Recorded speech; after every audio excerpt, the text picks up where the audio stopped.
नमस्कार, स्वागत है आपका अजीत अंजुम जी के प्लेटफॉर्म पर। मैं हूं नीलू व्यास। आज बात करते हैं अभिषेक मनु सिंघवी की, और मैं नाम उनका इसलिए ले रही हूं क्योंकि हाल में ही वो चौथी बार राज्यसभा के सांसद बने हैं। याद करिए क्या हुआ था हिमाचल प्रदेश में, जब इस उम्मीद से वो गए थे कि वो चुन लिए जाएंगे, और किस तरीके का वहां पर खेल हुआ। तो अब वो अनअपोज्ड तेलंगाना से अब चुने गए हैं और चौथी बार राज्यसभा के सांसद हैं। सीडब्ल्यूसी मेंबर तो वो है ही, लेकिन साथ में 3 बार पार्लियामेंट्री स्टैंडिंग कमेटी के 3 बार वो एक्स चेयर रह चुके हैं। और अभी रिसेंटली अगर आपने देखा हो तो उनको रीअपॉइंट किया गया है बतौर चेयर एआईसीसी के, और जो आरटीआई डिपार्टमेंट है और एचआर डिपार्टमेंट है उसके चेयर के तौर पर वो रीअपॉइंट हुए हैं। लेकिन आज अभिषेक मनु सिंघवी से सिर्फ इसके बारे में ही बात नहीं करनी है, बहुत सारी चीजें हैं। चाहे वो बीजेपी के जो एलाइज के साथ संबंध है, या फिर सिद्धरमैया जो कि कर्नाटक के मुख्यमंत्री हैं, जिनके ऊपर अभी हाल में केस हुआ था, जिसका केस वो लड़ने के लिए गए, और किस तरीके से सारी जो राजनीति है उसको दशा और दिशा कैसे समय मिल रही है। इस समय हमारे साथ सिंघवी साहब हैं। आपका बहुत बहुत स्वागत है sir, thank you so much for joining.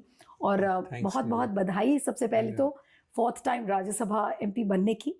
और मेरा जो पहला सवाल है सर, और जो व्यूअर्स भी जानना चाहेंगे, कि जब हिमाचल प्रदेश में जब इलेक्शंस हुए और जिस तरीके का पूरा खेल हुआ था, and now that you are elected unopposed from Telangana, आज जब वो पल आप याद करते हैं तो आप वो कैसे याद करना चाहेंगे उस पल को?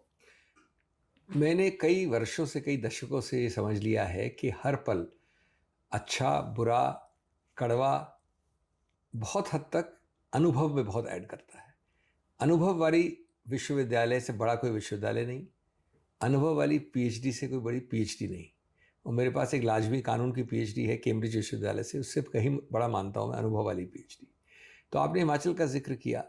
हिमाचल में मेरे को मानवीय एक प्रकृति के सबसे चरम सीमा दिखी अच्छी, और उसके सबसे पाताल वाली गलत भी दिखी।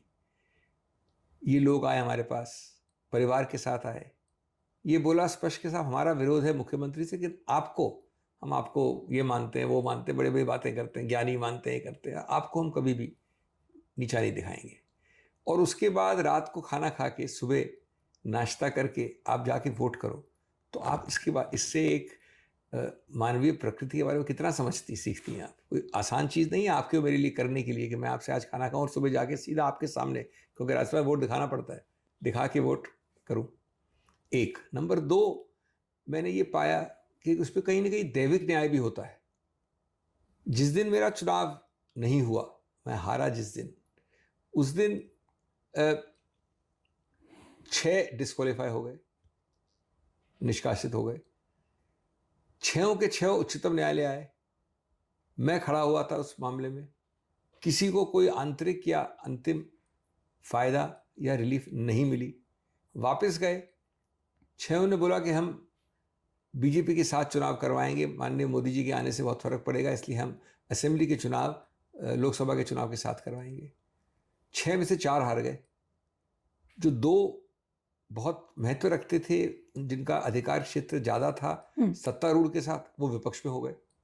बाकी 3 ने मांग की कि हम वापस चुनाव करवाते हैं, बाई इलेक्शन निकट भविष्य में, हम बीजेपी ज्वाइन कर रहे हैं। उस 3 में से 2 हार गए, तो 9 में से 6 हार गए। और अभी मैंने सुना है, अखबार में आया है कि एक कानून पास कर रही है असेंबली कि जो व्यक्ति दल बदल में डिस्क्वालीफाई हो चुका है, डिस्क्वालिफिकेशन का मतलब एक पूरा आदेश होता है संविधान के 10वें शेड्यूल में, उसकी पेंशन भी हटा ली जाएगी। तो कहीं ना कहीं ये देखिए आप दैविक न्याय कि आप कितने उत्तीर्ण स्थान पे थे। तीसरा, मेरा खुद का हार भी बहुत रोचक है। आपके सुनने वाले जानते नहीं होंगे, देखने वाले। 75 साल पहली बार हुआ है। 9 व्यक्तियों ने किया वोट, आपने जानती हैं। मेरे को दोपहर में देखा मैंने कि एक व्यक्ति गायब है। मैंने मालूम करवाया, मालूम पड़ा वो होशियारपुर में अस्पताल में है, एक एमएलए। और मैं दाद दूंगा उस व्यक्ति की, वो ज़्यादा आर्थिक रूप से सशक्त नहीं है, और हम जानते हैं कि इस प्रकार के दल बदल आर्थिक उनका क्या उद्देश्य होता है, उसके पीछे आर्थिक मंतव्य क्या होता है। ऐसे व्यक्ति को किसी तरह से हेलीकॉप्टर में लाया गया होशियारपुर से, और वहाँ आकर उसने वोट दिया मेरे को, उस वोट से बराबरी, 75 साल में राज्यसभा में बराबरी नहीं हुई इस तरह से। जब बराबरी हुई तो सामने रिटर्निंग ऑफिस महाशय खड़े थे, वो भी समझ नहीं पाए। उन्होंने एक खाका उठाया है, कार्डबोर्ड बॉक्स, और कहा कि साहब मैं पहली बार कर रहा हूँ, डाल के हम दोनों के नाम डाल दिए। फिर उन्होंने एक बड़ी विचित्र बात कही हम दोनों के सामने कि साहब हमारी जो प्रैक्टिस है, अभ्यास है चुनाव आयोग का, कानून में स्पष्ट नहीं लिखा है कि जिसका नाम निकलेगा वो हारेगा।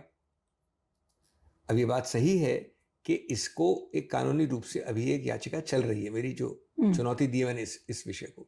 लेकिन आप देखिए कितनी विचित्र बात है कि मैं हारा उस नाम निकालने की वजह से, मेरा नाम निकल गया। जो हमने जब बच्चे थे हम कंचे खेलते थे और कुछ खेलते थे, अब सीखते थे कि जिसका नाम निकलता है तो जीतता है।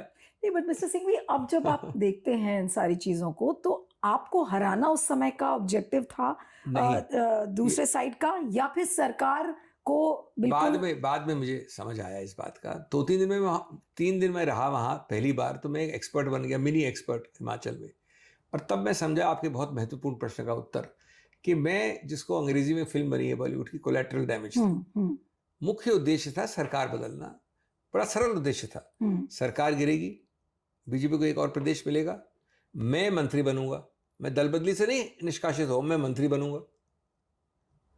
अब ये चौथी बात है जो दैविक न्याय के अंतर्गत नहीं हुई, लेकिन इसमें कोई दो राय नहीं है कि उद्देश्य ये था।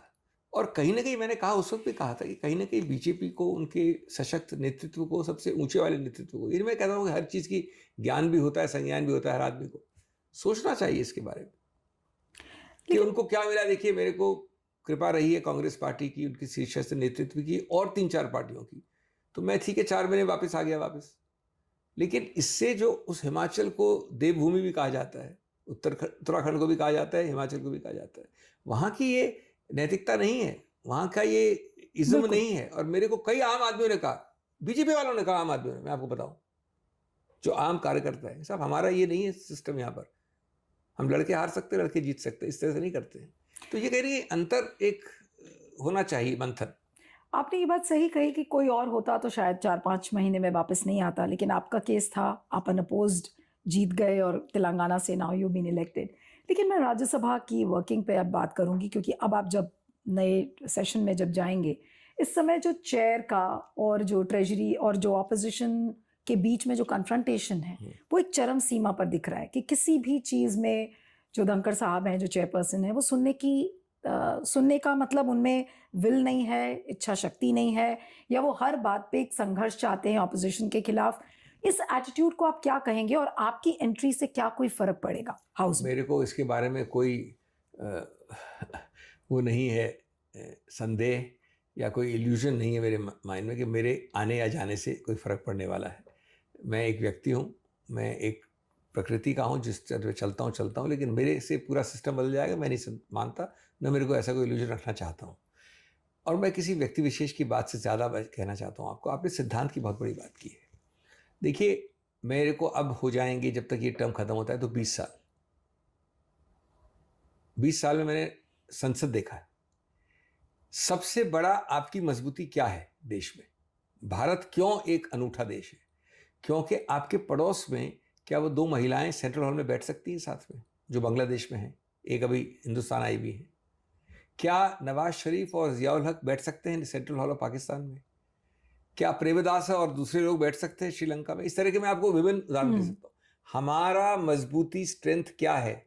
हमारा जो प्रभाव है पूरे देश में, कि हमारे पास सेंट्रल हॉल ऐसा था जहाँ यहाँ बैठते थे पवार जी, यहाँ बैठता हूँ मैं, यहाँ बैठते जेटली, यहाँ बैठते हैं राजनाथ जी, कई बार सोनिया जी आ जाती थी, वाजपेयी जी आ जाते थे, और जो मर्जी आप बोलो, खुल के बोलो।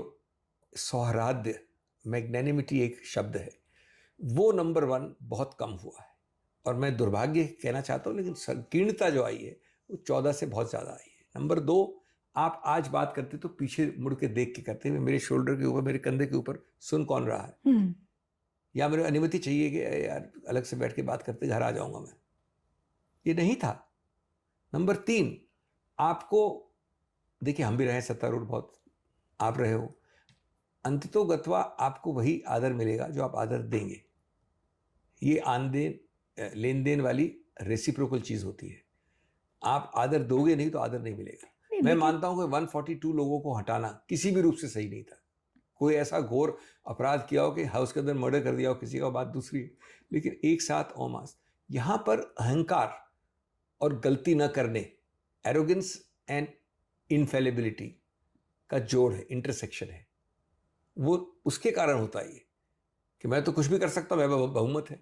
नहीं, लेकिन ऐसे में डॉक्टर सिंघवी जो संसद का जो डीएनए है या संसद का जो पूरा कैरेक्टर है वो किस तरह से बनेगा कि चेयर आपकी बात सुनना नहीं चाहती, विपक्ष को आप अकोमोडेट करना नहीं चाहते, आपको लगता है कि जो आप बात कह रहे हो वही सही है, तो फिर ऐसे में संसद चलेगा कैसे? संसद ठप नहीं हो जाएगी? इसमें कोई संदेह नहीं है कि ये अलग अलग व्यक्तिगत व्यक्तियों को सुधार करना पड़ेगा, लेकिन सबसे ऊपर उससे ज़रूरत है कि इसकी पहल सिर्फ सरकार कर सकती है, और वो करना नहीं चाहती। सरकार अगर आपको 2 देगी तो मैं आपको लिखवा सकता हूं कि विपक्ष 4 देगा।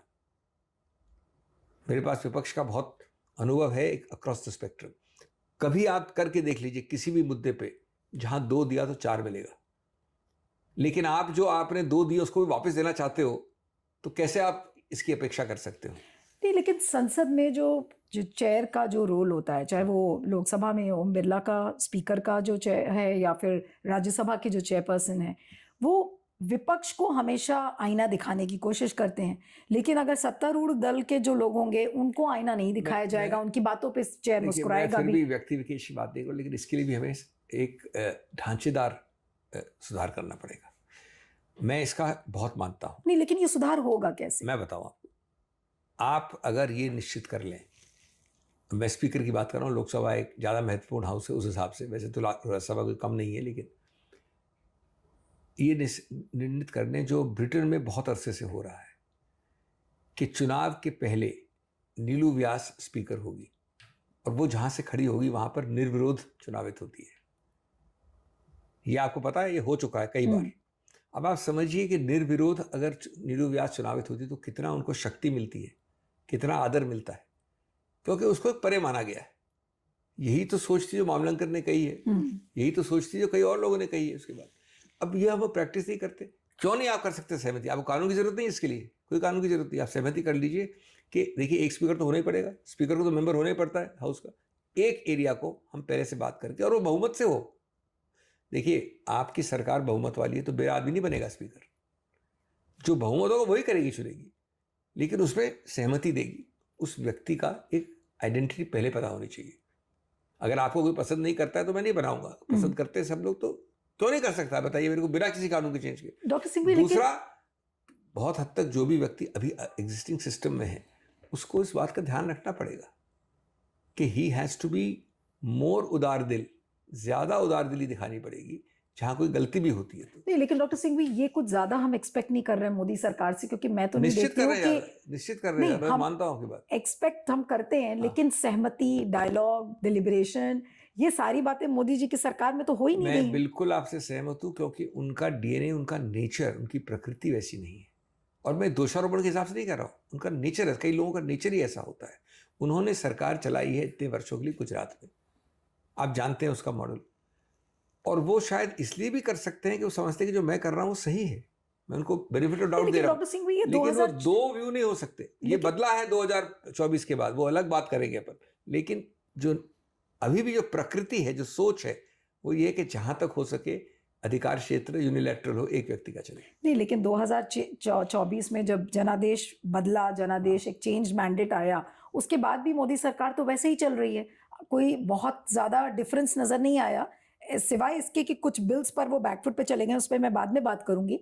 लेकिन आपको लगता है कि संसद का जो चलने का तरीका है वो कुछ बहुत ज्यादा बदलने वाला है than what we have seen in the last 10 years? 2 इशारे हो जाएं प्रधानमंत्री से हल्के से, तो दोनों सदनों में पूरा बदल जाएगा माहौल, ऊपर से लेके प्रसारी गौ से लेके नीचे तक, बीजेपी पार्टी तक। लेकिन अंततोगत्वा माननीय नंबर 1 और माननीय नंबर 1.5 या 2, उनको संकेत तो देना पड़ेगा ना।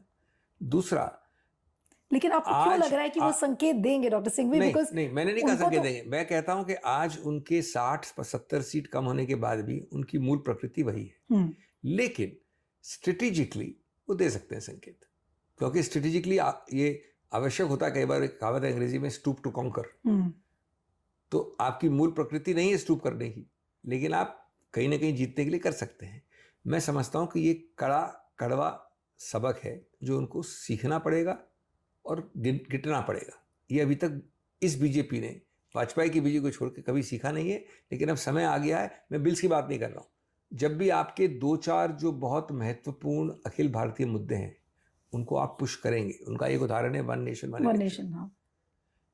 मैं नहीं कहता गलत है सही, वो एक अलग डिबेट है, उसके ऊपर एक पूरा डिबेट हो सकता है, लेकिन आपको सहमति साथ लेकर नहीं चलेंगे जब तक आप कल बोल दे डिक्लेयर करके दिखाएं कि कास्ट सेंसस किसी रूप से नहीं हो सकता।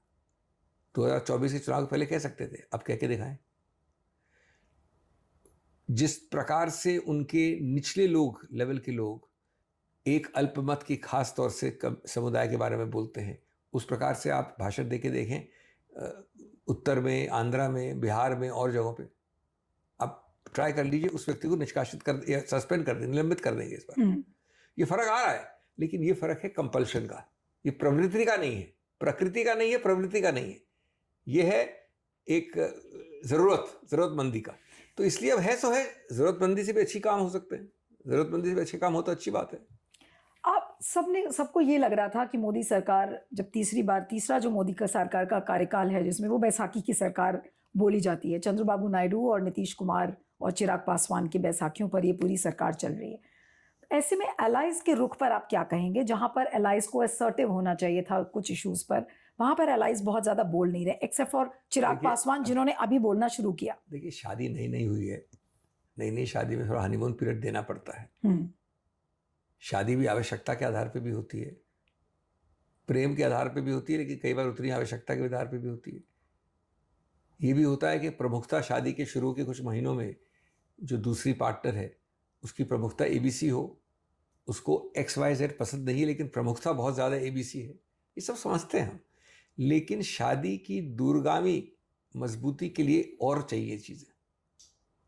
तो ये विवाह इतनी आसानी से नहीं चलेगा अगर आप दिन प्रतिदिन, मैं आपको 3 बड़े स्पष्ट मुद्दे देता हूँ, आप दिन प्रतिदिन बोलेंगे अगर ये ठीक है, आप कभी कभी बोल सकते हैं लाल किले से, लेकिन हमेशा इसको बोला तो मुश्किल होने वाली, वो भी जानते हैं। एक मुद्दा है अल्पसंख्यकों के बारे में, शीर्षस्थ नेतृत्व से, कोई छोटा मोटा बोले वो अलग बात है, उसको अलग से हैंडल करें। वन नेशन वन इलेक्शन पे so called secular civil code जिसपे कि ज़्यादा एक सहमति बन रही है, लेकिन उसमें भी क्योंकि अब आप एक अखिल भारत को वो देख रहे हैं जहाँ पर वो भगवा नहीं है इलाके में, यद्यपि सरकार आपके साथ है, भगवा एक दूसरे इलाके में भी नहीं है। नहीं, तो आप ये कह रहे हैं कि अंडर कंपल्शन मोदी जी को सेक्युलर सिविल कोड की बात करनी पड़ी लाल किले से? नहीं, मैं कह रहा हूँ सेकुलर सिविल कोड तो एक नाम है, वो तो UCC है, सेम चीज़ है। यूनिफॉर्म सिविल कोड को सेकुलर बोलने से बदली, बल्कि कई लोग उसका विरोध नहीं करते, कांग्रेस भी ये गलतफहमी विरोध करती है पर से नहीं, लेकिन वो कहती है जब सहमति नहीं बना पा रहे हो आप, जब प्रैक्टिकल नहीं है ये कि कैसे चलेगा। आज ये बताइए आपके, ये सिवाय राजनीति की क्या है? कभी हो सकता है, मेरे वर्ड था यूनिफॉर्म, में बदला इसलिए, यूनिफॉर्म वर्ड था पहला, उसको आपने कर दिया लागू उत्तराखंड में। कभी हो सकता है यूनिफॉर्म सिविल कोड उत्तराखंड में? आप उत्तराखंडी हैं, गोवा का भी एक वर्जन है, आप उत्तराखंडी हैं, आप जो वहां जाके रहती है तो एक कानून चलेगा। आप अगर उत्तराखंडी यहाँ रहती है तो क्या वही कानून चलेगा? दिल्ली में रहती हैं तो क्या जो बेसिक कॉन्सेप्ट है, ये सब राजनीतिकरण है, ये वास्तविकता नहीं है। नहीं, बट डॉक्टर सिंह, ये बात मैं आपसे पूछ रही हूँ कि क्या यूनिफॉर्म सिविल कोड जिस तरह से लागू कर रही है अलग अलग राज्यों में, गोवा में है, उत्तराखंड में है, तो क्या ये एक फ्लॉड कॉन्सेप्ट है बीजेपी का, जिस तरह से वो लाना चाह रही है? अगर अलग अलग राज्यों में अलग अलग फ्लॉड कॉन्सेप्ट है, राजनीतिकरण है। आप क्यों नहीं लाते UCC आपकी गठबंधन वाली सरकार में, आंध्रा में, बिहार में? कभी क्यों नहीं बात करते हैं आप? अगर मैं 5 बीजेपी स्टेट्स में UCC ले आता हूं तो वो क्या है, उसकी कानूनी क्या स्थायित्व है, उसका क्या रेलेवेंस है? वो तो एक दिखावा है।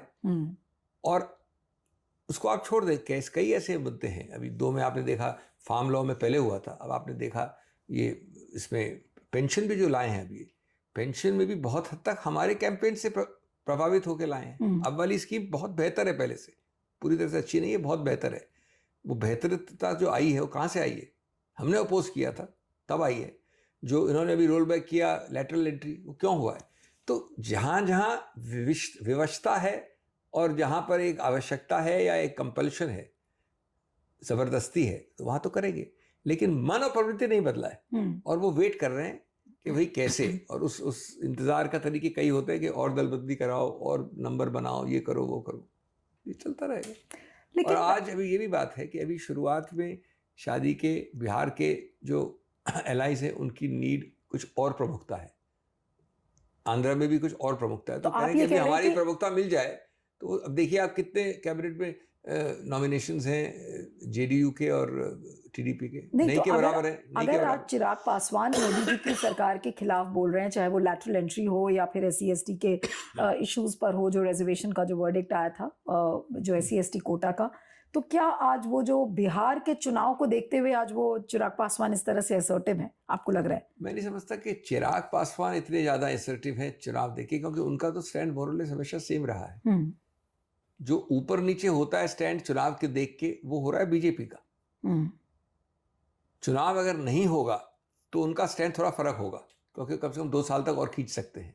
लेकिन जहां चुनाव है और एक आपका मेजर एलाई जो अभी भी नई नई शादी हुई है, उसको आप डिस्प्लेस नहीं कर सकते। लेकिन जो आरक्षण का मुद्दा है डॉक्टर सिंघवी, जो बीजेपी का फ्लिप फ्लॉप है, आप उसे कैसे रीड करते हैं? क्या चाहती क्या है असल में बीजेपी? क्योंकि कुछ लोग कहेंगे अरे नहीं, ये तो मनुस्मृति के हिसाब से चलना चाह रहे हैं, उन्हें आरक्षण के फेवर में है या नहीं है फेवर में? देखिए, अब मैं इसमें बहुत ज़्यादा बात नहीं करना चाहता, लेकिन अगर नंबर 1 आप इनके पुराने शास्त्र पढ़ें, इनके जो पुराने शीर्षस्थ नेतृत्व है, या एक ज़माने में कई और इंटेलेक्चुअल के साथ थे जिन्होंने लिखा है इसके बारे में, तो आपको मालूम पड़ जाएगा कि क्या इनका रियल मत था। मैं नाम नहीं लेना चाहता, लेकिन नाम सब जानते हैं, किताबें लिखी हैं, प्रकाशित हैं। आज नंबर 2, आज आप स्ट्रेटेजिक कारणों से उनकी बात नहीं करते हैं, वो एक अलग बात है, लेकिन जो समझदार इंटेलेक्चुअल पढ़े लिखे लोग हैं वो जानते हैं। नंबर 3, ये बताइए कि अगर आप बार बार कहते हैं कि हमको 400 से ज़्यादा दो, तो क्या ये गलत धारणा है कि आप उसमें एक ढांचा, मूल ढांचे की बदलना चाहते हैं चीज़ें? नंबर 4, कई बार आप देखिए नागपुर से आजकल कुछ अलग अलग वाणियाँ आ रही हैं, लेकिन पुराना नागपुर का भी स्टैंड यही था कि अब समय आ गया है रीलुक करने का।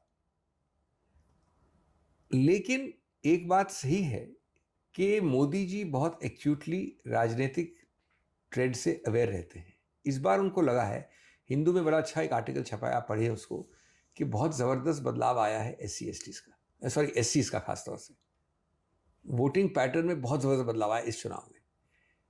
इससे आप भयभीत होकर अगर आप कुछ आवाज़ें निकालते हैं तो वो आपकी मूल प्रवृत्ति या आपकी मूल धारणा को बदलता नहीं है। ये एक कैमोफ्लेज है, एक आडंबर है, हिपोक्रेसी है। लेकिन इस आडंबर के साथ मोदी जी कितने दिन चल पाएंगे आपके हिसाब से? क्योंकि जो नेचुरल कैरेक्टर जो किसी का नहीं है, वो कैमोफ्लेज। हाँ, तो इसमें कोई डाउट, कोई संदेह नहीं है मुझे कि इनके आंतरिक विरोधाभास इतने हैं, चाहे अपने मैरिज पार्टनर से, चाहे अलग अलग ग्रुप से, कि ये हमेशा लंबा चलने का मुझे आशार बिल्कुल नहीं लगता। ये विरोधाभास ही ऐसे हैं। अब ठीक है, प्रधानमंत्री का एक स्टेचर अलग है, उन्होंने भाषण दे दिया लाल किले से, लेकिन अगर कार्यान्वित पे आएंगे, वन नेशन वन, इतना आसान थोड़ी होने वाला है। आज पूरा भारत प्रादेशिक पार्टियों से, केंद्रीय पार्टियों से कहीं ज़्यादा शासित है, पूरा भारत, अखिल भारतीय स्तर पे। तो आप जो पुरानी बातें थी उसके अनुसार नहीं चल सकते। लेकिन वन नेशन वन इलेक्शन आपको नहीं लगता डॉक्टर सिंघवी कि केवल और केवल एक जुमला मात्र है अभी? क्योंकि ठीक है, कमेटी की उन्होंने रामनाथ कोविंद के अंडर में उन्होंने कमेटी बनाई, उसके रिकमेंडेशंस अभी आएंगे, सब लोग देखेंगे कि किस तरह से वो इम्प्लीमेंटेशन होगा। लेकिन आप ये देखिए, हाल में ही जम्मू कश्मीर के जो चुनाव है वो 3 फेजेस में हो रहे हैं। हरियाणा का भी चुनाव है, वो उसको डेफर्ड चाहते हैं कि भाई वो कुछ दिन बाद हो। देखिए, संस्थाओं को जिस प्रकार से सरकार ने गिराया है या कंट्रोल किया है या कमज़ोर किया है, वो बहुत दुर्भाग्य है। आज तक मेरे को तो हंसी आई सुन के कि कारण दिया गया महाराष्ट्र, आगे कह रहे हैं कि फेस्टिवल है, वेदर है। तो भैया पिछले 5-10 सालों से क्या हरियाणा की और महाराष्ट्र की वेदर और सब बदल गई थी क्या? साथ क्यों करते थे आप? वही प्रदेश है, वही वेदर है, वही जगह है। ये माइक्रो मैनेजमेंट, और इस माइक्रो मैनेजमेंट संस्थाओं का पड़ना इस ट्रैप में, चुनाव आयोग का, ये बहुत दयनीय स्थिति है। और मैं इसकी भर्त्सना करता हूँ बहुत स्ट्रांगली। ये सोचते लोग समझते नहीं है इस प्रकार के कारण देने से, सब समझते हैं, जनता सब जानती है। डॉक्टर सिंह, मैं यही पूछने वाली थी, आप लाडली बहन स्कीम के 10 और इंस्टॉलमेंट दे दोगे, अगर ये कभी उच्चतम न्यायालय ने निर्णित किया तो ये तो एक कॉन्स्टिट्यूशनल ब्राइबरी है। ये तो एक ब्राइबरी होती है कि भाई आप चुनाव के अंत आखिरी दिन तक स्कीम्स को करते रहो, चुनाव आयोग द्वारा उसको स्थगित करो, लेकिन आप फिर भी देखेंगे महाराष्ट्र के चुनाव के रिजल्ट्स कैसे होंगे, क्योंकि लोग समझते हैं, लोग जानते हैं इस चीज़ों को। अब डेस्परेट हैं, आप जब डेस्परेट हो जाते हो तो इस प्रकार की छोटी चीज़ें करते हो। लेकिन जो ये जिस तरह से राजीव कुमार ने प्रेस कॉन्फ्रेंस में ही इस बात को कहा, वो लगे अपना शेर व शायरी करने, केसर, ट्यूलिप्स और ये सब की वो बात करने लगे। बट द पॉइंट इज, जो बात आप कह रहे थे, मैं उसी को आगे बढ़ाते हुए कि क्या संस्थानों में बैठे हुए जो शीर्ष लोग हैं, जैसे सीसी राजीव कुमार की ही मैं बात कर रही हूँ, क्या उनको इस बात का कोई अंदाजा नहीं है कि जो जनता, जिस जनता के सामने वो प्रेस कॉन्फ्रेंस कर रहे हैं, क्या उसको असलियत नहीं समझ में आ रही है? अगर आज वो वेदर जैसा कोई एक बहुत ही फ्लिमजी रीजन दे रहे हैं। मैं समझता हूँ कि आप उनकी इंटेलिजेंस को इंसल्ट कर रही हैं अगर आप समझ कहती हैं किसी के बारे में। मैं किसी एक व्यक्ति के बारे में नहीं कह रहा, किसी संस्था के अध्यक्ष के बारे में आप उनके समझ को, इंटेलिजेंस को इंसल्ट कर रही है, अपमानित कर रही है, कह के कि वो समझते नहीं हैं। हर बारीकी समझी जाती है, जानी जाती है, और अकारण कुछ नहीं होता है। लेकिन फिर भी प्रेस कॉन्फ्रेंस में ऐसी बातें की जाती हैं।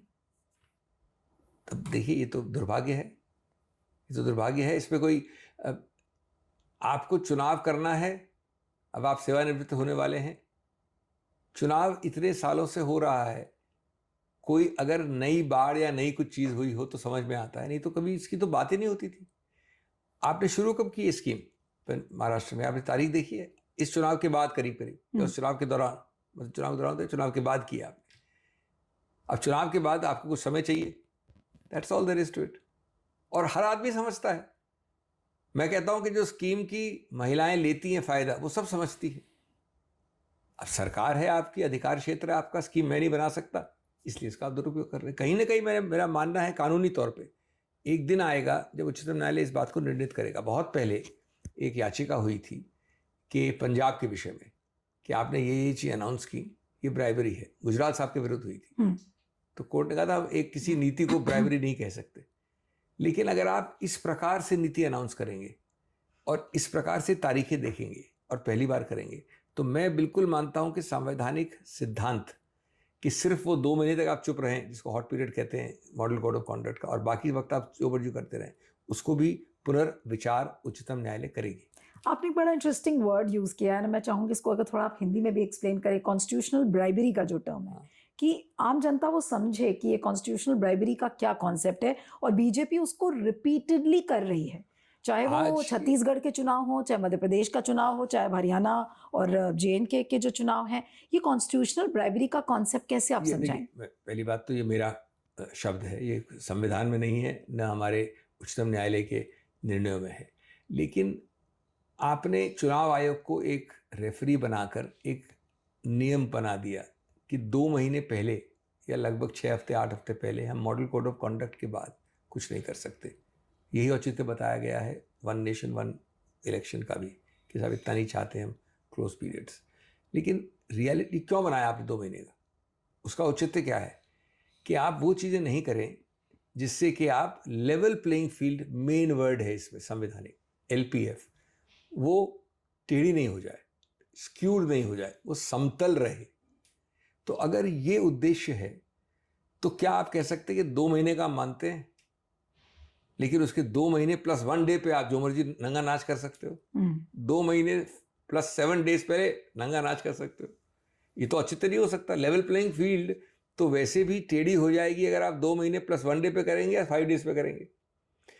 अब पहले होता क्या था, ये तो बहुत पुरानी बात है, कोई नई बात नहीं है, लेकिन हर चीज लिखी नहीं जा सकती। पहले लोग करते नहीं थे। कांग्रेस ने भी 60 साल तक इतना नहीं किया बेशर्मी से। कुछ सरकारों में अपवाद रहा होगा, मैं नहीं कहता हूं कि अपवाद नहीं रहा होगा, कोई डिस्टॉर्शन, विकृतियां रही होंगी, लेकिन इस रूप से कहीं नहीं किया। यहां पर तो ये हुआ है विश्लेषण कि देखिए, पहले देखिए कितना बुरा किया है हमने महाराष्ट्र में, जो सब जानते हैं। उसके बाद देखिए कि इसको कैसे बचाना है। तो गई सरकार, फिर कहा है कि मध्य प्रदेश के हमारे दोस्त की स्कीम को यहां ले आओ, जिनको केंद्रीय मंत्री बना दिया आपने। तीसरा, उस स्कीम को सिवाय नाम भी नहीं बदला, उसको यहां डाल दिया है। फिर कहा कि अरे भैया, ये तो जून जुलाई के बाद तो समय नहीं रहेगा। तो ये सोच के समझना मुश्किल है क्या? अब इसको अगर आप संवैधानिक भ्रष्टाचार नहीं कहेंगे, जो कि मेरा शब्द है, संविधान का नहीं है, लेकिन ये निर्णित होना है कभी ना कभी। जब तक चल रहा है, सब फायदा उठा रहे हैं, लेकिन ये निर्णित होना चाहिए सिद्धांत के रूप से। और उसका सिद्धांत ये होना चाहिए कि एक तो पीरियड थोड़ा बढ़ाना चाहिए, दूसरा जो न्यूनेस है उस स्कीम की वो देखनी चाहिए। अगर आप अपने पूरे शासन में नहीं लाए, 5 साल खत्म हो गए महाराष्ट्र के, अब और बिल्कुल फैग एंड कभी में लाए नहीं आप, तो क्या आपका ब्रेन वेव क्यों आई आपकी अभी?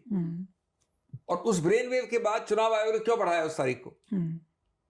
तो ये सब चीजें कौन कर सकता है? मैं कह सकता हूं, आप सुन सकती हैं, आपके दर्शक सुन सकते हैं, लेकिन कर सकता है सिर्फ हमारा उच्चतम न्यायालय। डॉक्टर सिंघवी, लेकिन जिस तरह से चीज़ें अभी चल रही हैं और जो एक फ्रिक्शन महसूस होता है कि ठीक है, सरकार किस तरह से काम कर रही है सबको पता है, और सबको उम्मीद भी थी कि भाई मिस्टर नायडू और मिस्टर नीतीश कुमार के बाद आने के बाद एक बैलेंस दिखेगा, लेकिन वो बैलेंस तभी बनेगा जब एलाइज भी बोलेंगे। अभी तो एलाइज ज़्यादा बोल नहीं रहे। ठीक है, आपने कहा कि हनीमून पीरियड है, लेकिन कब तक चुप बैठेंगे नीतीश कुमार? अभी बिहार में भी चुनाव होने हैं, 2025 में ही चुनाव है, कब तक एलाइज चुप रहेंगे? नीतीश कुमार जी के बारे में तो सिर्फ चुप रहने वाली बात नहीं है, वो कब पलट जाए तब मालूम नहीं पड़ेगा इनको। तो आपको लग रहा है कि नीतीश कुमार धोखा देंगे फिर से बीजेपी को? आपको हर आदमी की एक संदर्भ देखना पड़ता है, हर आदमी का कॉन्टेक्स्ट देखना पड़ता है। किस इकोसिस्टम में आप पैदा हुई, आप जन्मी, आप बड़ी हुई, वो इकोसिस्टम और मेरा इकोसिस्टम अलग है। तो मैं आपको अगर जज करूंगा अपने इकोसिस्टम से तो आप गलत देख रहा हूँ। नीतीश कुमार का क्या इकोसिस्टम है? उसने, उनका इलेक्ट्रेट कौन है, उनके सपोर्ट करने वाले व्यक्ति कौन है, पहले उन्होंने क्यों ईबीसी शुरू की थी? तो ये तो कॉमन सेंस से बताता है आपको कि 2025 के काफी पहले उनको कोई ना कोई स्टैंड लेना पड़ेगा।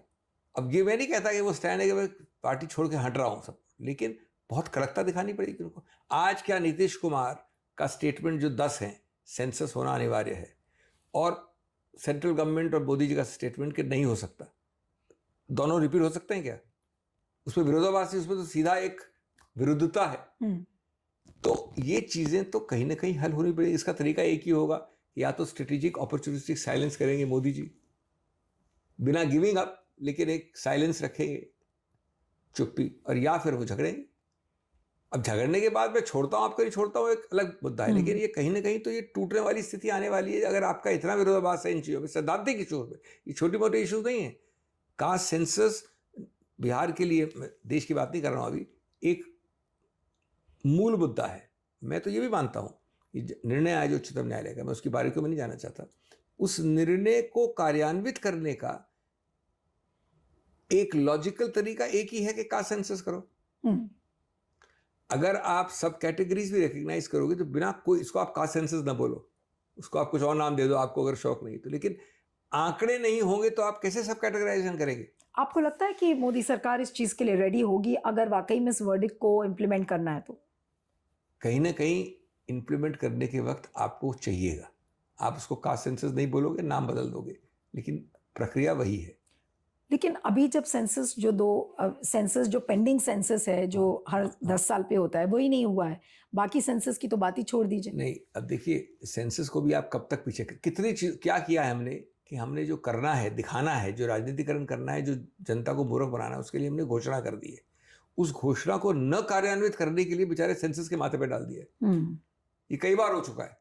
सबसे इसका महत्वपूर्ण उदाहरण है आपका विमेंस रिजर्वेशन बिल।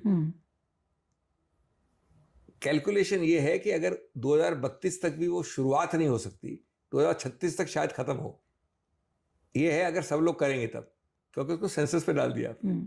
सेम चीज है बाकी चीजों के लिए। लेकिन सेंसस कराना इतनी बड़ी चुनौती मोदी जी के लिए क्यों है? क्या जानबूझ के उन्होंने इसको एक चुनौती बना रखा है कि भाई ठीक है, हमें सबको फायदा नहीं देना पड़ेगा, क्योंकि एक बार सेंसस होगा तो आपके पास जब एग्जैक्ट नंबर्स होंगे तो उनको उतने बेनिफिशियरीज। प्रश्न तो आपको उनसे पूछना पड़ेगा, लेकिन आप जो कह रही है मुझे एक ही यही कारण लगता है। ये तो कोई औचित्य नहीं है, और अब उसका विरोध वैसे ही करना आगे में, भविष्य में, आगामी वर्षों में तो और भी ज्यादा। नहीं, मैं आपसे ये समझना चाह रही हूँ कि फिर मोदी जी का ऑब्जेक्टिव क्या हो सकता है? आप स्कीम्स पे स्कीम्स अनाउंस कर रहे हो, सेंसस आप कराना नहीं चाहते। इसका ऑब्जेक्टिव बदलेगा क्योंकि अब आप गठबंधन में हो, लेकिन पुराना ऑब्जेक्टिव अगर आप देखिए, मैं नहीं कह सकता मोदी के माइंड में क्या है, लेकिन मैं समझता हूँ जो पुराना विरोध था वो कई चीजों में जैसा होता है, अगर हम मांगे तो आप विरोध करोगे।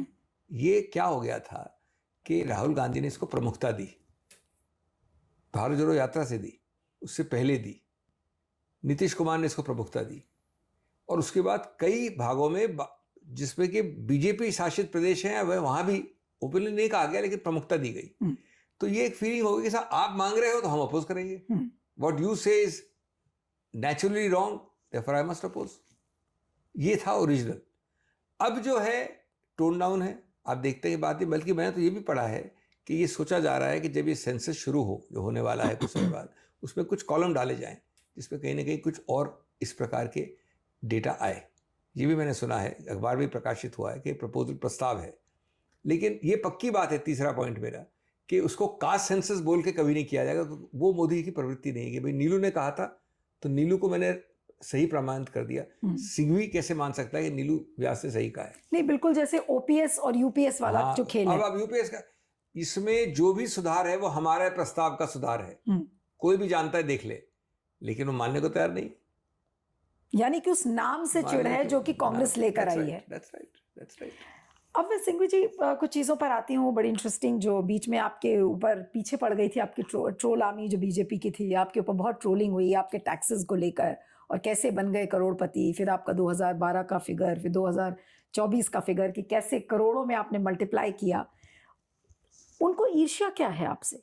ईर्ष्या या इनसिक्योरिटी में क्या कहूं? ईर्ष्या की कोई उत्तर नहीं है। ईर्ष्या एक ऐसी बीमारी जिसका इलाज नहीं है। आपका और मेरा कोई कनेक्शन नहीं, हम मिलते नहीं, हमारा पाथ, रास्ता क्रॉस नहीं होता है, फिर भी आपके पेट में दर्द होता है बैठे हुए टीवी में देखते हुए, तो उसका मैं इलाज कर सकता हूँ? मेरी जिंदगी भर मेरे साथ ये एक प्रॉब्लम रही है। मैं अपने से काम कर रहा हूँ, मैंने ना आपके पेट में लात मारी, ना आपसे झगड़ा, ना तमाचा मारा, फिर भी आपको दर्द है पेट में। इसका क्या इलाज है? नंबर 1। नंबर 2, मैं कोई इसको बहुत गौरव के साथ नहीं कह रहा हूँ, मेरा तो हार्ट चीर करके रुपया लेती है सरकार। कौन पसंद करता है कि 40%, 35%, 38% दे? पिछले 10, मैं बिल्कुल उसको डींग के रूप में नहीं कह रहा हूँ, लोग देखेंगे आपके प्रॉब्लम सोचेंगे मैं डींग कह रहा हूँ। मैं पिछले 10 वर्ष से लगभग इनकम टैक्स कैटेगरी वाइज दिया जाता है, आप जानते हैं, पूरे प्रोफेशनल कैटेगरी में उत्तीर्ण नंबर 1 टैक्स पेयर हूँ। नंबर 3, मैं शायद और कोई कैटेगरी नहीं देखा जाता उस तरह से, कई कैटेगरीज के अक्रॉस उत्तीर्ण हूँ। बिजनेसमैन तो लॉस बुक करते हैं, कंपनीज तो लॉस होते हैं बड़े बड़े कंपनीज में। नंबर 4, मैंने जो आंकड़ा गुस्से में जवाब में दिया, मैंने कहा भाई मैं आपका फाइनेंशियल एडवाइजर बनने को तैयार हूं, आप भी पे कर दो इतना टैक्स जितना मैंने पे किया है। अब मुझे कोई शौक थोड़ी कि मैंने पिछले 10 साल में, 11 साल में मैंने एक्चुअली 800 किया है, मैंने 10 का फिगर दिया था। बट दैट इज हमारे यहाँ टैक्सेस का total amount, if you would like to share, I mean I feel a little odd to ask you, but मैंने कहा जो टोटल अमाउंट नहीं, सिर्फ 10 साल का, 11 साल लेंगे तो 714 विल बिकम क्लोज टू 800 और 790। मैंने 10 का दिया है उस वक्त, डेटेड हो गया, अब तो 1-2 साल और पे कर दिया टैक्स। तो ये टैक्स मैं पे करता हूँ, मैं एक लॉ अबाइडिंग सिटीजन हूँ। इसमें क्या गलती है? मोदी जी ने प्रस्ताव रखा था कि जो टैक्सेस इतना ज़्यादा पे करते हैं उनके नाम पे स्टैचूज और रोड्स बनेंगी। तो भैया मुझे रोड और स्टैचू तो नहीं चाहिए, लेकिन अपनी ट्रोलिंग आर्मी को तो रोक लो। अब इसमें क्या है कि आप हर चीज में कहते हैं डिस्प्यूट चलती है, नोटिस आते रहते हैं, चलता है, लेकिन एक सिंपल फिगर ले लीजिए कि जो व्यक्ति 12-13 साल में 800-850 देता है, आपके नाम पर रोड और स्टैचू क्यों ना बने? अगर आप इतने लॉ अबाइडिंग सिटीजन हैं, ना अपेक्षा है, ना आशा है, ना अपेक्षा है, ना मेरी मांग है, लेकिन नेगेटिव मांग तो कर सकता हूं कि मेरे को गाली गलौज क्यों करते हो, ट्रोल क्यों करते हो? ये कोई बहुत बड़ी मांग है क्या? और देखिए इससे बड़ा सिंपल है, ये आप 850 CR अगर आप सब 30 साल लें, ये तो जाता है स्ट्रेट 33% पे कट के, अब हो गया 40%। उसमें मैं क्या करूं? मैं कोई शौक से देता, मैं अपने आप को कोई हीरो नहीं मानता हूं, ना मैं मानता हूं सेंट, लेकिन जब कर रहे हैं इतना, आपके कितने लोग हैं आपको मालूम है? अब ये स्टैटिस्टिक मैं बताऊं आपको, ये बदल गई है थोड़ी। भारत के 70% टैक्सेस 3% लोग देते हैं, इनकम टैक्स की बात कर रहा हूं, यानी 100 में से 70 रुपए आप 3% लोगों से लेते हैं। अब शायद वो 4 या 5% लोग, सरकार ने बेस बढ़ाया है, आप ठीक है, उनके साथ खाना खाइए नहीं, उठिए नहीं, बैठिए नहीं, लेकिन गाली को देते हैं 4% लोगों को, 5% लोगों को। नहीं तो क्या दिक्कत क्या है? और मैं ये तब पे करता हूं इतना, जबकि मैं 30-40% समय अपने प्रोफेशन में नहीं लगाता हूं, ये तब हालत है। 40% मेरा पब्लिक कॉजेज में जाता है, मुझे स्पोक्स पर्सन के लिए कोई पे नहीं करता है। राज्यसभा में मैं समय बिताता हूँ, और मैं कोई डींग नहीं मार रहा हूँ, सत्य बोल रहा हूँ। थोड़ा कोई आदर होना चाहिए म्यूचुअल, थोड़ा एक रिस्ट्रेंट होना चाहिए। एक आजकल सोशल मीडिया जो मर्जी कर दो कह के, ठीक है, और ना मैं रोक सकता हूँ उसको कल आप ऐसे हज़ारों ट्रोल होंगे, उसके फिर फ़ोन आएंगे मेरे पास। मैंने कहा चलने दो, चल रहा है चलने दो, क्या फ़र्क पड़ता है। लेकिन इस तरीके की जो ट्रोल आर्मी हरकतें करती है जिसमें कि कोई फैक्ट्स नहीं है, फिगर्स नहीं है, आपने खुद बताया कि भई आप करोड़ों रुपए टैक्स देते हैं एक लॉ अबाइडिंग सिटीज़न की तरह। नहीं कुछ नहीं भैया, लेकिन मेरा चुनाव हो रहा था तेलंगाना से, तो चुनाव होता है तो आपको फाइल करना पड़ता है रिटर्न। किसी को मस्ती चाहिए, मैंने तो 4 रिटर्न फाइल कर रखे हैं। हुँ। एक बार मजाक हुई, बताऊं आपको नीलू जी, नहीं तो दो आप दो नॉमिनेशन फाइल कर रहे थे, तो आपको मज़ाक बनाने के लिए ट्रोल आर्मी ने बस इस तरीके बस का बस वो एक हरकत फॉर्म की। होता है ना, सब हुँ, देना पड़ता है। हुँ, तो एक बार मजाक की बात है, 2 टर्म्स पहले की बात है, 3 टर्म मेरे साथ राज्यसभा में ये थे विजय माल्या जी। तो उस समय आता है जून के आसपास जब फाइल करते हैं हम रिटर्न, हुँ। तो मेरा रिटर्न भी प्रकाशित कर दिया, उनका भी कर दिया अखबार में, मेरा रिटर्न उससे बड़ा था। तो मैंने कहा Vijay, I am prepared to exchange with you. I told him in parliament, Vijay हुँ, माल्या आपको बताओ पहन के आते थे वो हुँ, बालियां और हुँ, वो बड़े हार वार। हुँ, तो मैंने कहा कि आप समझते हैं कि जो कंपनी वाले लोग हैं बड़े कॉर्पोरेट, मेरा तो जैसा है वैसा रिटर्न जाता है, बिकॉज मेरी तो कोई कंपनी नहीं है, हम तो प्रोहिबिटेड है कंपनी होने से, पार्टनरशिप होने से भी प्रोहिबिटेड है। मैंने कहा विजय जी आपको लगता है, उसने मजाक की पहले मेरे से, कहा साहब आपका तो रिटर्न बहुत आगे पहुंच गया सबसे। तो मैंने कहा prepare to exchange with you. हुँ। सो ये सब मजाक की, मतलब ये चुटकी लेने वाली बात है, लेकिन ये आजकल मेले दिल से हो रहा है, वेमनस्य से हो रहा है। मजाक एक अलग चीज़ है, वेमनस्य से नहीं होना चाहिए। आखिर इस देश को आप मजबूत बनाएंगे तो हमारे से लोग टैक्स पे तब भी तो बनेगा ना। ये नहीं कि सिर्फ मैं ही कंट्रीब्यूट करता हूँ, कई लोग ऐसे हैं। हम लोग काम करते हैं, I work my back of, मैं इतना ज़्यादा काम करता हूँ, अलग अलग विभिन्न काम करता हूँ, मैं कोई क्रिमिनल नहीं हूँ, तो क्यों इसको अप्रिशिएट नहीं कर सकते। ये देखिए बहुत बड़ा फर्क है भारत में और अमेरिका में, आपको दाग देनी पड़ेगी। Money is a dirty word, ये ज़रूरी नहीं आवश्यकता हो रही, हम पार्लियामेंट में नहीं बोल सकते ये बात ज़्यादा, लेकिन ये बोलनी ज़रूरी है कुछ हद तक। नहीं, कि इसके अमेरिका में इन चीज़ों का अप्रिसिएशन है, ऑफकोर्स वहाँ तो ज़्यादा स्प्लैशिंग भी है, हुँ, लेकिन ये पर से डर्टी वर्ड है, क्या बात है भाई। आज आप समझते हैं कि एक और आपको मैं किस्सा बताऊं कि just because we are employed, एक बार सीताराम मेरे अच्छे दोस्त हैं, हुँ, उन्होंने एक स्पीच दी राज्यसभा में कि क्यों chartered accountants, doctors, lawyers, engineers जो प्रोफेशनल काम करते हैं, आर्किटेक्ट्स को हाउस ऑफ लोकसभा राज्यसभा होना ही नहीं चाहिए। तो जेटली और बाहर आ रहे थे, तो हमने दोनों को दूसरे को कहा कि सीताराम को मिले हम वहाँ पर, बोला कि Sita you want a house of the unemployed and the unemployable. हुँ। तो ये प्रवृत्ति सही नहीं। आप समझते जितने लोग जो वहाँ बैठते हैं, जो क्लेम करते हैं कि अनएम्प्लॉयड हैं, उनके बिजनेसेस नहीं है, उनके काम नहीं चल रहे, हमको खुद को काम करना पड़ता है। लेकिन एक छोटा-सा सवाल और करूँगी और उसके बाद फिर अपने लास्ट के 1-2 सवाल पर आऊँगी कि आखिर ट्रोल आर्मी ने अगर आपके टैक्सेस को लेकर ट्रोलिंग की और ऐसा लग रहा था कि बीजेपी ने भी चुटकी लिया, मज़े लिए, क्या अचीव किया उन्होंने आपकी ट्रोलिंग करके, आपके ये तो हिसाब आप से? उनसे पूछिए या दर्शकों से पूछिए। सही रिएक्शन मेरा होना चाहिए कि जब मेरी फिगर्स की किया तो लोगों का आदर बढ़ना चाहिए। इतना टैक्स कोई पे नहीं करता आसानी से। और दूसरा एक मत हो सकता है कि भाई ये आदमी अपने लॉ प्रैक्टिस से नहीं, इसने अपने, यही तो अभिप्राय है ना कि इसने लॉ प्रैक्टिस से नहीं, इसने अपने एमपीशिप से पैसा बनाया है। हुँ। अब आज अगर कोई ऐसा भत्ता आक्षेप मेरे ऊपर लगा सकता है तो मैं चाहूँगा कि सामने आ जाए। मेरे शत्रुओं ने भी ऐसा आक्षेप तो लगाया नहीं है। मैं लॉ प्रैक्टिस करता हूँ, भगवान की कृपा है कि लॉ प्रैक्टिस में अच्छी चलती है लॉ प्रैक्टिस, क्या करें उसके नहीं, बाद। लेकिन जो आम परसेप्शन जो ट्रोल आर्मी बनाने की कोशिश करती है कि आप बहुत अनाप-शनाप तरीके से पैसे कमाते हैं। भैया अनाप शनाप तरीके से कैसे कमा सकता है कोई आदमी पैसा।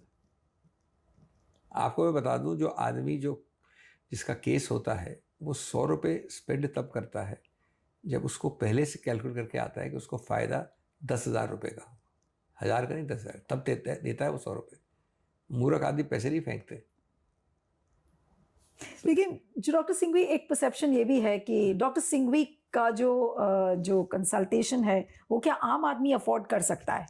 मैं बताऊं आपको, ये रहा क्योंकि गया है ये कई हमेशा। बार इस चीज़ को लोगों ने नंबर बोला। वन, जो टॉप पे प्रोफेशन में होता है, जो लोग उस प्रकार का काम चाहते हैं उनसे फीस भी टॉप होती है।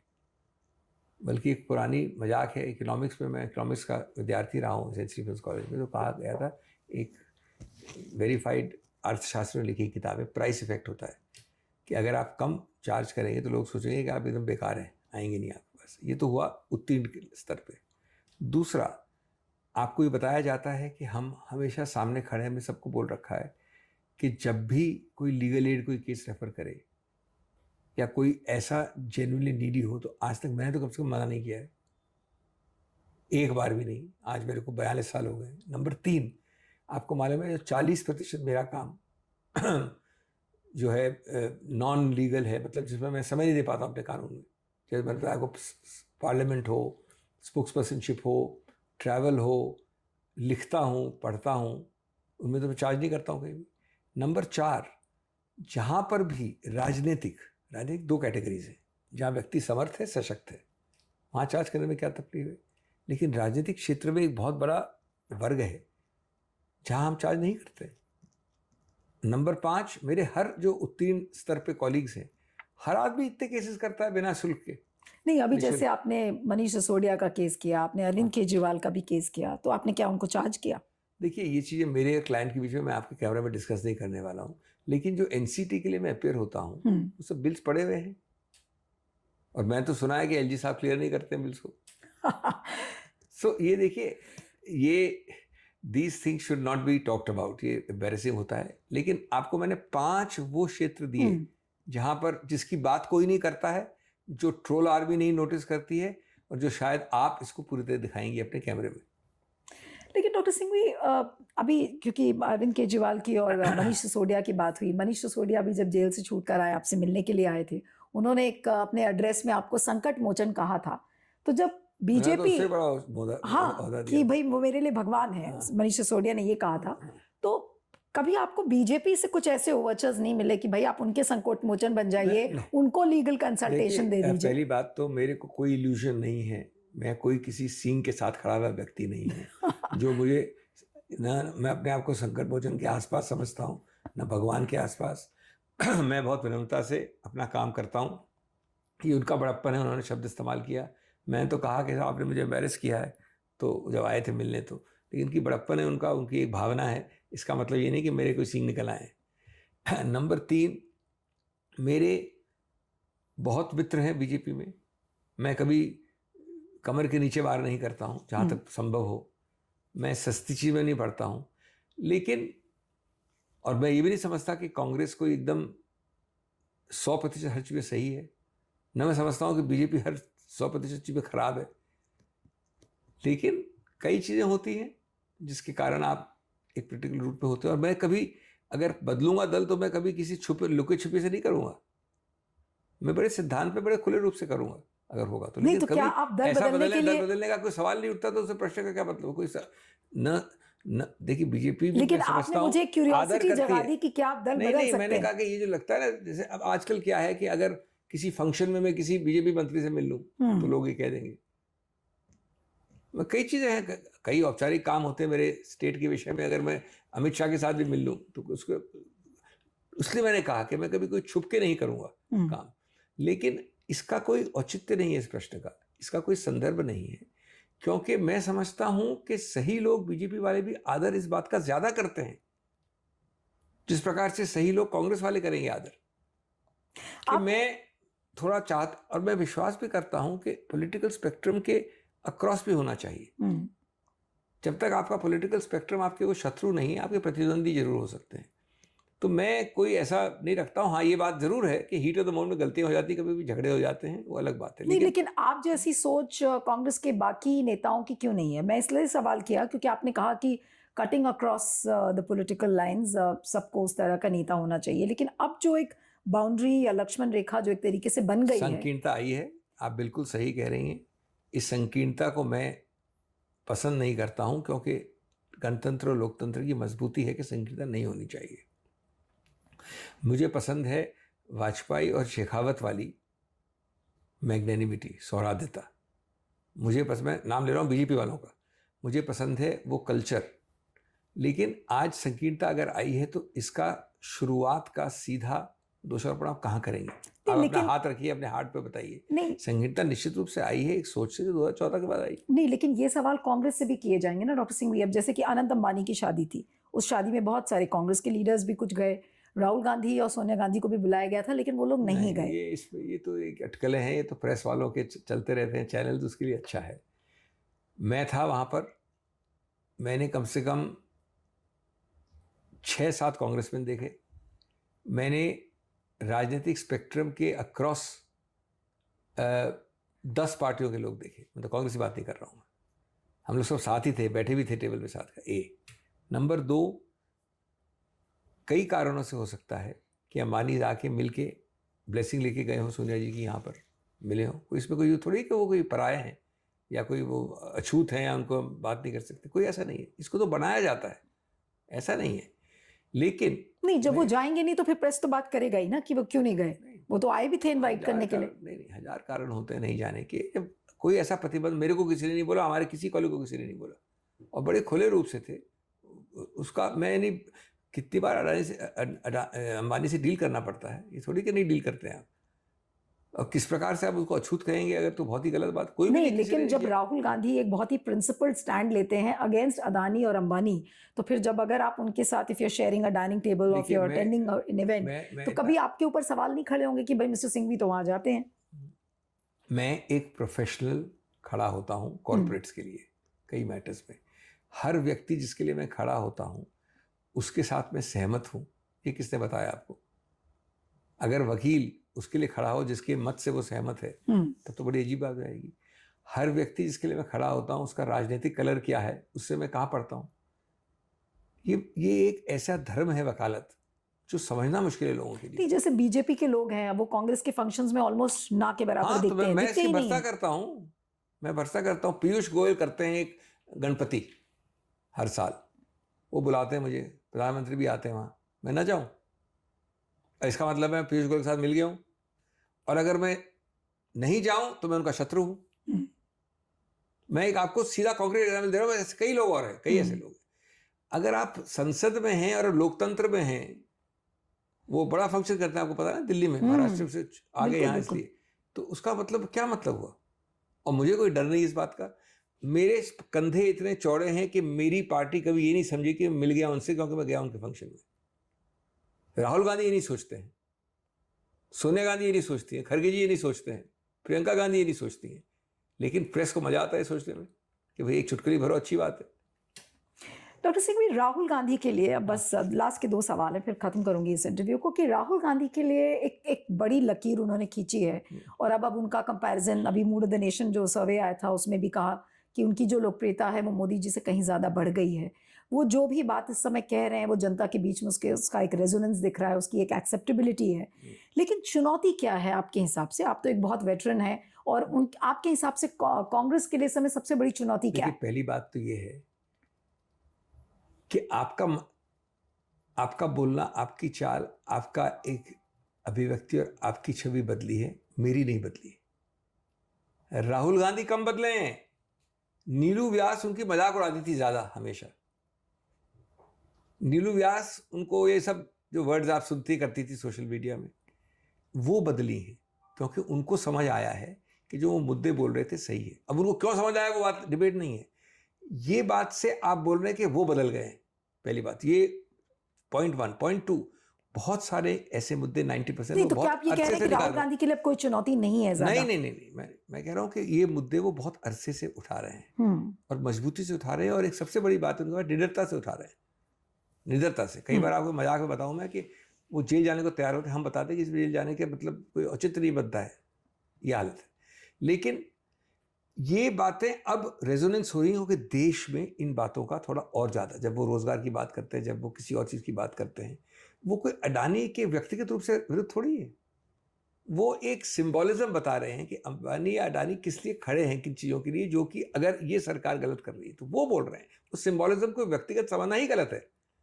और तीसरा, राहुल गांधी के सामने चुनौती ये है सबसे बड़ी कि वो, देखिए हर पार्टी में अलग अलग लोग होते हैं, अलग तरीके, वो अपने उस बात पे सीधा रहें, मजबूत रहें, तो ये बिल्कुल वही बात हो गई है, एकला चलो और कारवां बनता गया वाली बात। आज लोग जुड़ रहे हैं क्योंकि वो समझ रहे, मैं समझता हूँ भारत जोड़ो यात्रा का बहुत बड़ा इसमें रोल था। लोगों ने समझा कि यहाँ पर एक आदमी जो सिंसियर है, जो दोगली आवाज में नहीं बोलता। नहीं, तो अगर आज मोदी जी की सरकार गिर जाती है तो क्या राहुल गांधी प्रधानमंत्री बनने के लिए बिल्कुल तैयार है? देखिए, उनकी तैयारता तो आप पर्सनली उनसे पूछ सकती है। मैं समझता हूँ कि देश तैयार है, कांग्रेस तैयार है, तैयार नहीं है मतलब बहुत स्ट्रांगली चाहती है, और पूरा सिस्टम चाहता है। बिल्कुल 100% ये आप देख रहे हैं सब जगह। और मैं देखिए इस पोल्स पर भी आता हूँ, ये समझ लीजिए आप, मैं आपके पोल का जवाब नहीं दे रहा हूँ। कल आप पोल दिखाएंगी कम और ज़्यादा, नहीं, मैं इसका पोल की बात मायना भी नहीं कर रही कम, हूँ। मायना कम हाँ। है इसका। रियल मायना है कि he has the qualities of being very straight forward, I think excessively sincere, that can be a vice sometimes in politics. Fearless, Congress में आज मैं कहूंगा सबसे ज्यादा फियरलेस आदमी ये है, और स्पष्टवादी। अब इसके अलावा जरूर कुछ कुछ नेगेटिव भी रहा होगा, लेकिन ये कोई कम क्वालिटी है, 4 पॉजिटिव क्वालिटीज। जो पॉलिटिकल और लीगल सर्कल्स में लोग बात करते हैं कि राहुल गांधी को एक बहुत बड़ी लाइफलाइन आपने दी है, वरना वो बिल्कुल राजनीति से बाहर हो जाते। 52 साल से लेके 60 साल के बीच में उनका पॉलिटिकल करियर ही खत्म हो जाता। मैंने ये बात कुछ इंटरव्यूज में कही है बाद में, इसलिए मैं आपसे शेयर कर सकता हूं कि देखिए 3 बार हार गए थे, और विचित्रता ये थी कि एक 2 साल के ऑफेंस जिसमें कि जज 1 साल 11 महीने 29 दिन भी दे सकता था, जानबूझकर उनको दिया गया 2 वर्ष, क्योंकि 2 वर्ष का असर 8 वर्ष होता है। ये लोग नहीं जानते, क्योंकि जब भी आप खत्म करते हो 2 वर्ष को, 6 साल और आपका डिस्क्वालिफिकेशन होता है। अब 52 से 60 की उम्र में किसी ऐसे व्यक्ति का जो इस प्रकार से देश के जागरूक मुद्दे उठा रहा है, उसको आप संसद से बाहर रखें, ये कहाँ का औचित्य है?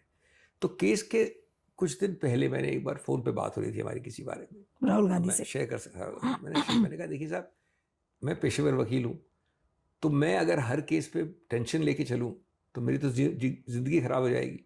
तो मैं तो हर दिन बड़े बड़े स्टेक्स के मैटर करता हूँ, लेकिन मैं टेंशन लेता हूँ, पर्सनल केस तो है नहीं। दूसरा कैटेगरी है पर्सनल केस का, अगर होते हैं कुछ 1-2 मैंने सू किए लोगों को, तो वहाँ टेंशन होता है कभी। आपका केस ना उसमें फॉल करता है ना इसमें फॉल करता है, लेकिन मेरे को विचित्र टेंशन हो रहा है, क्योंकि 3 बार हम हार के आए हैं। और मैंने ये भी कहा, मैं बड़ा स्पष्ट कह रहा हूँ कि सब लोग वेट कर रहे हैं कि राहुल गांधी फेल हो, अभिषेक सिंह भी फेल हो। मैंने बड़ा स्पष्ट बता रहा हूँ आपको। तो राहुल गांधी बड़ी अच्छी बात कही, उन्होंने कहा कि देखिए ऐसा है सिंघवी साहब, मुझे आप पे पूरा फेथ है, आप जैसा हमेशा करते वैसा कि बहस करिए, देखेंगे जो होता है, आप बहस करिए। इससे एक शक्ति आती है, इससे एक मजबूती आती है। ये नहीं होता है कि मेरे को ऐसे ही अनायास ध्यान के भाई ये ना तो प्रोफेशनल केस है ना नॉन इंडिविजुअल केस है, तो टेंशन हो जाता है कभी कभी। और सबसे बड़ा टेंशन होता है कि लोग सब वेट करते हैं, जो आपको थप्पी लगाने आते हैं बाद में, उनमें से 80% लोग ये भी चाहते हैं कि आप असफल हो। राहुल गांधी के केस में वो 90% होंगे, कई बार हमारे केस में 80% होंगे। तो ये सब जानते हैं, लेकिन अंततः कहीं ना कहीं भगवान देखता है सब चीज़ों को, जज समझता है, बाकी छोड़ना पड़ता है।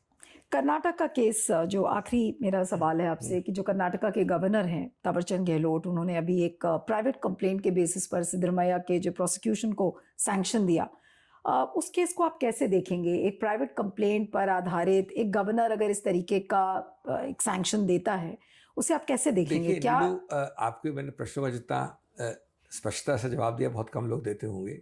इसमें मैं थोड़ा सा कम स्पष्ट होगा, क्योंकि मैं इसमें पेश हो रहा हूँ और ये केस चल रहा है। इसकी अगली तारीख 29 तारीख है, 29 अगस्त। लेकिन कानून की परिधि के अंदर मैं ये बोल सकता हूँ मेरी दलील क्या है। मेरी दलील 3-4 मुद्दों की, आप अपने आप जज कर लीजिए कि कितना सही केस ये है कि नहीं है।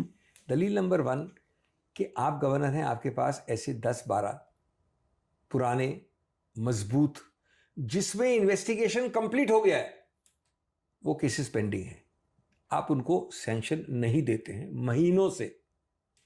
मैं एक रोड का चलता हुआ आदमी हूं, मैं आपको एक चिट्ठी लिखता हूं मुख्यमंत्री के बारे में जिसमें इन्वेस्टिगेशन शुरू भी नहीं हुआ है, आप सैंक्शन दे देते हो। मुद्दा नंबर 1।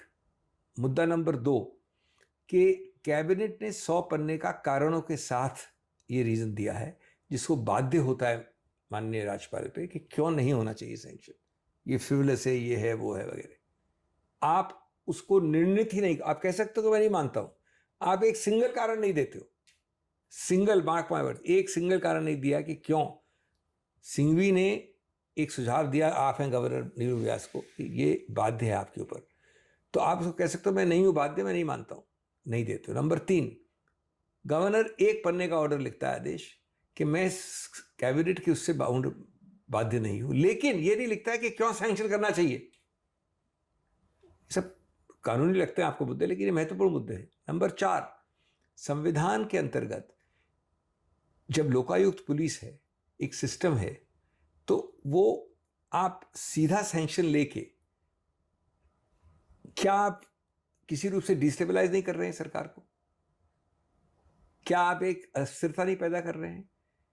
और क्या ये मैं अपनी दलीलें बता रहा हूं, मैं निर्णय के बारे में सब जुरिस बात नहीं कर रहा हूं, मेरी दलीलें थी ओपन कोर्ट में, वो दोहरा रहा हूं मैं आपके सामने। मैंने सबसे जो महत्वपूर्ण दलील की, जो संवैधानिक राजनीतिक रूप से आप मानती हैं, 5वीं दलील थी, मैंने 4 दे दी आपको, कि आप लोकतंत्र में चुनावित होते हो, लोकतंत्र का मैंडेट सर्वोपरि है, चुनावित सरकार आप हैं। क्या आप उस मैंडेट को नगण्य कर सकते हैं, नकार सकते हैं इस प्रकार की टेक्निक से? चुनाव हुए कुछ महीने हुए, कुछ साल हुए, आप वैसे चुनाव नहीं जीत पाए, लेकिन आप किसी भी कंप्लेंट को खड़ा कर दो।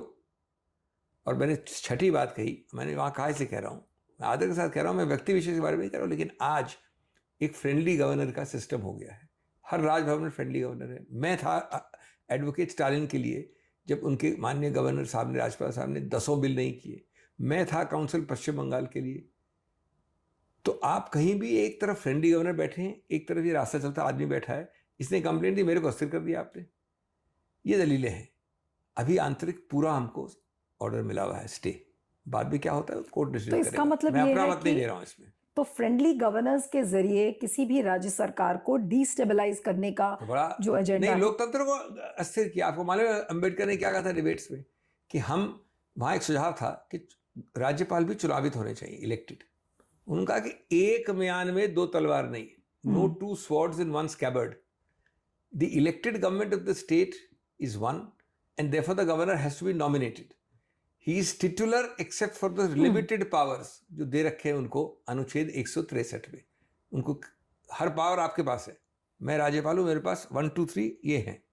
इन किसी पावर में ये बात नहीं आती। नहीं, और बिना किसी स्टैट्यूट में चेंज किए मोदी जी इन गवर्नर्स की पावर्स को बदल रहे हैं।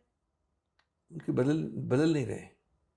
ये दुष्प्रभाव, प्रेशर, संवैधानिक विकृति कर रहे हैं। और अब तो ये ऐसी हालत हो गई है कि कंडीशन ऑफ अपॉइंटमेंट हो गया राज्यपाल का। मैं एडवांस में आपको अपॉइंट करने से पहले कहता हूं, मेरी भी ये काम करके आना है आपको, और उस पे आपका रहना, आपका सर्वाइवल उसी पे। ज्यादा नहीं, उससे ज्यादा आपका प्रमोशन उस पर डिपेंड करता है। बड़े बड़े पद मिलते हैं उसके कारण। तो ये फ्रेंडली गवर्नर की परिभाषा है। ये कभी नहीं थी। सरकारें वाजपेयी की भी रही हैं, थर्ड फ्रंट की भी रही है, कांग्रेस की रही है, इतना डिग्री कहीं नहीं था। मैं नहीं कह रहा हूं वापस की गलती थी, गलतियां हुई होंगी जरूर। डिग्री आज एक दूसरे लेवल की है। आप काफी समय से हैं राजनीति में, और आपने कई बार इस इंटरव्यू के बीच में कहा कि जो अब राजनीति है वो इससे पहले इतनी गंदी राजनीति किसी ने नहीं देखी थी। इस राजनीति को और आगे कहाँ जाता हुआ आप देख रहे हैं? देखिए, अगर आप पाताल की तरफ चल रहे हैं तो पाताल के आगे तो कोई जगह है नहीं। ये जरूरी है कि आपको समझना है कि दिशा तो पाताल की जा रहे हैं, गति भी पाताल की तरफ जा रहे हैं। उसके थोड़ा पहले रुक जाएं तो थोड़ा इंप्रूवमेंट होगा। लेकिन ये अंततोगत्वा व्यक्ति विशेष प्लस सामूहिक दोनों करना पड़ेगा। लेकिन मोदी जी तो संकीर्णता, इसमें सबसे बड़ी प्रॉब्लम है संकीर्णता। आप अगर मेरे साथ नहीं है, मैं आपकी आरती नहीं उतारता हूं, मैं आपकी पूजा नहीं करता हूं हर दिन, मैं आपके बारे में अच्छे शब्द नहीं, तो आप अगेंस्ट है मेरे। ये प्रवृत्ति हटनी पड़ेगी। नंबर 2, सकारात्मक निंदा का एक कॉन्सेप्ट है, सकारात्मक कंस्ट्रक्टिव क्रिटिसिज्म। वो परिभाषा में नहीं है बीजेपी के। या तो ब्लैक हो या वाइट हो, लेकिन जिंदगी तो ग्रे की है। जिंदगी में ब्लैक वाइट अगर होता तो 90% तो प्रॉब्लम सॉल्व हो गई होती है। आज की जिंदगी में सबसे बड़ा शेड है ग्रे, न ब्लैक न वाइट। तो उस ग्रे को, न्यूआंस को समझने की शक्ति कहाँ है आपके अंदर? शक्ति तो है, लेकिन आप समझने को तैयार नहीं हो उसको। यानी कि मोदी जी, अगर मैं आप ही के शब्दों मोदी में की बातें कहूं, कर रहा हूं, मैं सिस्टम की बात कर रहा हूं। हाँ, तो वो सिस्टम मोदी जी ने ही हाँ। बनाया ना पिछले 10 सालों से। तो क्या मोदी जी ने राजनीति को बिल्कुल पाताल लोक में डाल दिया? ये शब्द आपके शब्द हैं। मेरा ये जरूर है कि उन्होंने संकीर्णता लाए हैं। वो एक ऐसी संकीर्णता लाए हैं जो बिल्कुल अनावश्यक है, जो हमारे गणतंत्र, लोकतंत्र के पूरी संस्कृति के 75 साल की संस्कृति के विरुद्ध है। उस संस्कृति में वाजपेयी जी भी आते हैं, कांग्रेस भी आती है, थर्ड फ्रंट भी आता है। किसी की संस्कृति नहीं। मैं आपको एक उदाहरण दूं अंत में। देखिए, प्रतिशोध की राजनीति गणतंत्र के लिए सबसे ज्यादा हानिकारक है। प्रतिशोध की राजनीति इस देश में थी ही नहीं। पहली बार शुरू हुई एक सदर्न स्टेट में, सबसे दक्षिण वाले स्टेट में शुरू हुई। उसके बाद वहाँ से वो बीमारी गई सरदारों वाले झगड़े के लिए ऊपर पंजाब में। तीसरी जगह जो लेफ्ट वामपंथी वर्सेस नॉन वामपंथी की हुआ प्रतिशोध वाली राजनीति, वो हुई पश्चिम बंगाल में। उसके बाद इक्का दुक्का और नाम है मेरे पास, मैं बोल नहीं रहा हूँ अभी भी केंद्रीय स्तर पे प्रतिशोध की राजनीति बिल्कुल नहीं थी कभी। आप गई, मैं आया, मैंने चाकू निकाल लिया, मैं गया, आप आए, आपने चाकू निकाल लिया। तो ये थी 3-4 स्टेट से भी नहीं थी। आज आपने कल्चर बनाया है चाकू निकालने का कि प्रतिशोध की राजनीति, और प्रतिशोध राजनीति में मैं भी उतना ही गलती करता हूँ तो आप करती हैं, क्योंकि एक बार आपने तमाचा मारे को मारा तो कहीं ना कहीं मैं तमाचा वापस मारूंगा आप। उसका कौन, गांधी जी ने कहा ना, eye for an eye will make the whole world blind. तो ये एक जो भावना है, ये सबसे बड़ी देन है इस सरकार की। जिस देन के लिए पूरे देश को भुगतना पड़ेगा, हमारी लोकतंत्र को भुगतना पड़ेगा, हमारे गणतंत्र को भुगतना पड़ेगा, और इसके दूरगामी दुष्प्रभाव हो सकते हैं। और ये मेरा आखिरी सवाल है डॉक्टर सिंघवी कि ये जो पाताल लोक की तरफ जाती हुई राजनीति दिख रही है, अब वो संकीर्णता की वजह से है जो आपने रीजंस बताए हैं, ये क्या तभी रुक सकती है जब मोदी जी हटेंगे या फिर टेन्योर किसी और का आएगा, कोई और कार्यकाल ये सोच सरकार का का बात होगा? है, ये सोच की बात है। मोदी जी बहुत इंटेलिजेंट आदमी हैं, इतने जबरदस्त प्रखर वक्ता हैं, समझते हैं। 15 दिन में बदल सकते हैं इस सोच को। ये लेकिन व्यक्ति को बदलने वाली बात नहीं है, ये सोच बदलने वाली बात है। लेकिन वो और सोच उस सोच को बदलने का आभास होना चाहिए आपके पास। नहीं, लेकिन अगर वो उन्होंने 10 साल में अपनी इस सोच को नहीं बदला तो फिर कैसे बदलेंगे? तो देखिए, वो तो फिर वही होता है साइकिल ऑफ इलेक्शंस, वही होता है गणतंत्र में। और कोई तरीका नहीं, मैं आपकी गर्दन पकड़ के और अपना हाथ आपके मुंह में डाल के कुछ नहीं निकाल सकता। आप -70 हो, कभी -100 हो जाओगे, 200 चलेगा साइकिल। लेकिन उस साइकिल के चलने के वेट करने तक अगर आप सोच नहीं बदलेंगी तो आप कितना नुकसान पहुंचा रही है अपने आप को, मेरे को और देश को। तो ये तो जरूरी है। चलिए, thank you so much doctor Singhvi for a very candid interview. Thank you very much. Thank you.